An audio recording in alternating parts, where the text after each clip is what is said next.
자, 좀 위험한 장소이긴 한데 시간이 없어가지고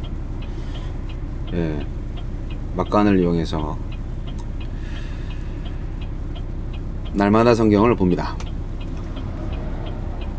12월 27일 화요일입니다. 요한일서 5장 13절로 21절 말씀.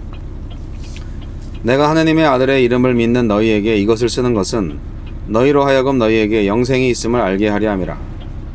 그를 향하여 우리가 가진 바 담대함이 이것이니 그의 뜻대로 무엇을 구하면 들으심이라.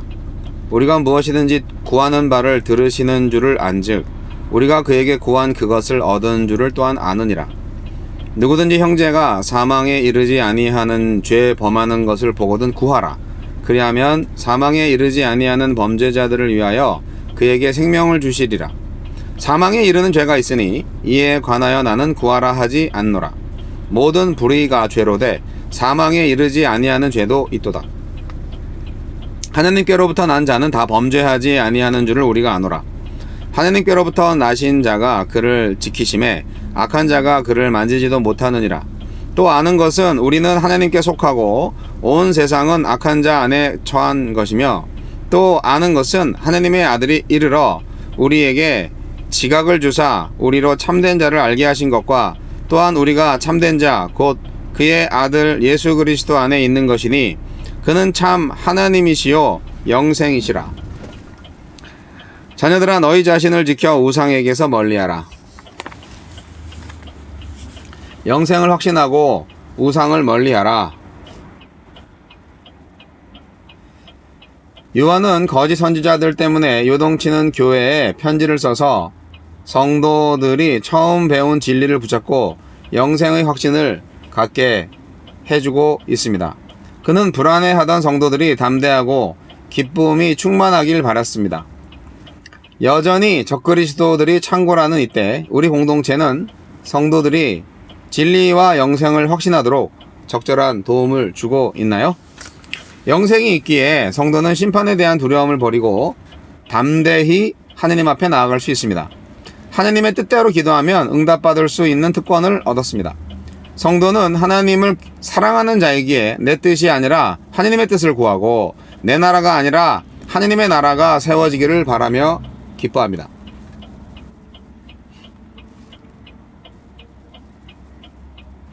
그런 열망으로 드린 기도에 하나님은 반드시 응답하십니다. 예수님의 성육신을 부인하며 구원의 토대를 허무는 적그리스도는 사망에 이르는 죄로 성도들을 유혹합니다. 하지만 예수님을 하나님의 아들과 그리스도로 믿는 사람들은 언제든지 돌아올 수 있습니다. 그때 하나님은 형제자매의 중보기도를 사용하십니다. 지체를 향한 기도는 사랑의 가장 큰 표현입니다. 잘못을 지적하는데 재빠르기보다 기도하는데 더 민첩한 우리가 됩시다. 세 가지를 알아야 합니다. 첫째, 나는 어차피 또 넘어질 죄인이 아니라 범죄하지 않도록 하나님이 지키시는 하나님의 자녀이다 하는 거예요. 둘째, 마귀에게 사로잡힌 세상은 하나님께 사로잡힌 나를 가만두지 않을 것이다 하는 거. 셋째, 예수님은 우상으로 가득한 세상에서 우리가 참이신 하나님이 기뻐하시는 뜻을 분별하고 예수님 안에서 영생을 누리도록 도우실 것이다. 이 세 가지 아주 중요한 거죠. 예수 그리스도에 관한 진실을 왜곡하여 하나님과 하나님의 구원, 성도의 영생, 성도의 삶 전체를 비틀고 뒤흔드는 이단을 우상이라 부릅니다. 이단이 믿는 하나님은 세상의 정욕과 탐욕이 만들어낸 자신들만의 신일 뿐입니다. 주여, 아들에 대한 믿음을 방해하고 그들의 통치에 순종하는 것을 방해하는 우상을 멀리하게 하소서.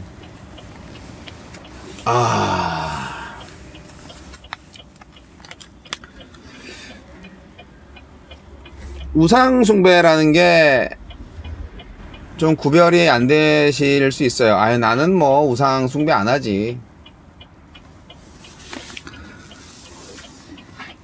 요즘 정말 이단이 많습니다. 이 주위에 많은 사람들을 유혹하죠. 과거 개척교회 멤버 중에 한 가정의 친 동생도 어떤 이단에 이제 몇 년 됐대요. 예, 들어간 지가. 근데 참 대화가 안 되고 안 나온대요. 참 희한하죠. 네. 이단들이 이렇게 참 매력이 있나 봐요. 근데 하나님의 자녀는 하나님께서 구원하실 거예요. 그러니까 제가 뭐 결정론자는 아니지만 성령을 회방하는 죄를 범했으면은 뭐 돌아오게 할 필요가 없잖아요. 오늘 말씀이 그렇잖아요. 요한 사도가 그러잖아요. 사망에 이르지 아니하는 죄도 있는데 사망에 이르는 죄를 저지른 사람은 그냥 뭐 에너지 낭비하지 말고 냅둬라. 이렇게 얘기를 하시는 걸 보면 참 매정하다 생각이 들기도 합니다만 확실하다 라는 생각이 들기도 합니다. 요한 사도는 신자들한테 자신의 정체성을 갖도록 도와주는 거예요. 내가 누구인가? 나는 그리스도인이다. 나는 영생을 가진 사람이다. 나는 하나님의 자녀다. 죄를 지어도 하나님을 믿는 자로서 나는 죄를 용서받을 수 있다. 이런 확신. 그래서 우리가 그런 확신을 가지고 주위에 사망에 이르는 죄가 아닌 사망에 이르지 아니하는 죄를 범한 형제 자매들이 있으면은 빨리 가서 도와줘라. 빨리 땡겨와라. 기도해라. 뭐 그런 얘기를 지금 하고 있는 겁니다. 그 당시에도, 그러니까 요한 사도가 살았던 시대에도 이 배신자들이 많았던 것 같아요. 공동체에서 잘 신앙생활 하다가 그 주변 사람들한테 꿰매 넘어가서 그쪽으로 가버린 사람들이 많이 있었던 것 같아요. 돌아오게 해라. 실족한 형제들을 위해서 기도해야 한다. 그것이 형제를 향한 사랑이다. 말씀하고 있는 것입니다. 요한 사도께서. 그런데 뭐 안 된다고 뭐 계속 될 때까지 한다. 이건 아니고요. 하나님의 뜻에 따라야죠. 성도는요, 하나님이 창조하신 자예요. 그래서 원래 범죄할 수가 없는 존재예요. 기도하고 간구하면 우리가 얼마든지 하나님으로부터 나신 예수님의 도움을 통해서 용서받을 수 있어요. 그리고 죄를 이길 수 있어요. 죄를 지을 수 없는 존재로 새로 태어났다라는 것을 어떻게 믿음으로 표현할지 모르겠어요. 물론 자범죄를 짓기도 하죠. 시기, 질투, 뭐 탐욕, 뭐 도둑질, 뭐 이런 거 여러 가지 있죠. 살인, 간음, 뭐 여러 가지 있어요. 많은 죄들이 있는데 저는 제일 무서운 죄가 권력욕, 교만함, 뭐 이런 것 같아요. 그리고 권력욕이라는 것은 이걸 포함하죠. 하나님을 믿으면서도 살짝 내 맘대로 하고 싶어 하는 거, 내가 컨트롤하고 싶어 하는 거, 그게 이제 권력욕이라고 저는 생각을 해요.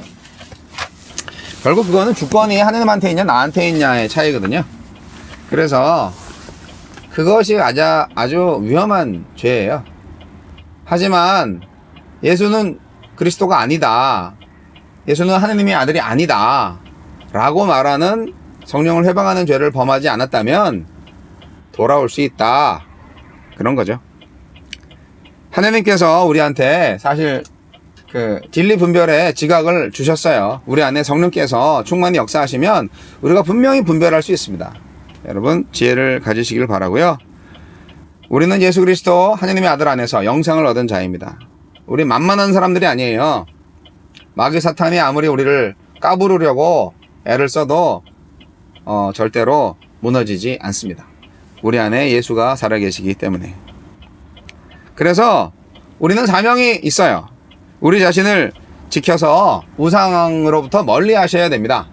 예, 그들이 나한테 찝쩍거리지 않도록 틈을 주지 말아야 돼요. 우상을 섬기면서 하나님께 기도한다? 그건 말이 안 되잖아요. 우상을 섬기면서 하나님을 예배한다? 그런 사람이 어떻게 영생을 누려요?